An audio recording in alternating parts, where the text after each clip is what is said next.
Welcome to your second stimulus check, second stimulus package update for Thursday, October 29th. Not much news going on, just still letter passing to each other like little kids in elementary school. Pelosi's definitely got a serious problem with President Trump. She definitely does not like this man at all. But the election coming up here, we'll see what happens here. Trying to figure out the wording on this coronavirus. I don't like what they're saying scientifically about how they want to go with this. I don't like that tracking and tracing people. That doesn't really agree with me. So let's get right into this update here. If you haven't subscribed to my channel, please subscribe and ring the bell. And if you like this video, give it a thumbs up. Second stimulus check updates. House Speaker Nancy Pelosi scolds the White House over no response in virus talks. I thought everybody was talking, but I guess maybe they're not. Nancy Pelosi, I guess, is the only one talking. House Speaker Nancy Pelosi issued a scolding assessment of COVID-19 relief talks on Thursday, blaming Treasury Secretary Steven Mnuchin for failing to produce answers to her demands for Democratic priorities as part of an almost $2 trillion aid. I don't know what they're all disagreeing on here. It's just very hard to figure this out. I'm just reporting what's being said.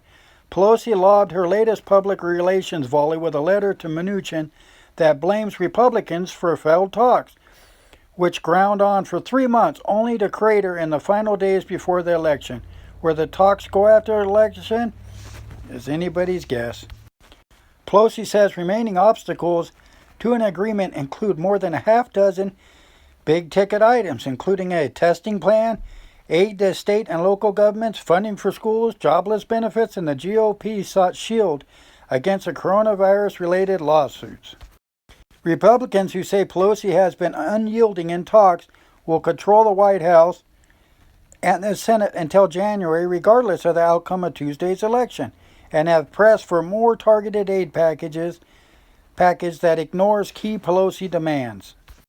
They say items like refundable tax credit for the working poor and families with children aren't directly related to fighting COVID-19, and charge that Pelosi has slow-walked the negotiations to deny President Donald Trump a victory in the run-up to Election Day. Yes, I think it has a lot to do with strategies here on who wants to help who get elected as president or remain president. Pelosi's letter to Mnuchin comes as markets are reeling from a coronavirus surge across the country and Washington's failure to agree on another relief package. My opinion on this coronavirus taking off here is it can't be helped. We have no cure for it. We have no way to even help when it comes along. It acts just like a flu. We have no cure for the common flu that people get. You got medicines to try to ease it, like Tylenol, but that's about it.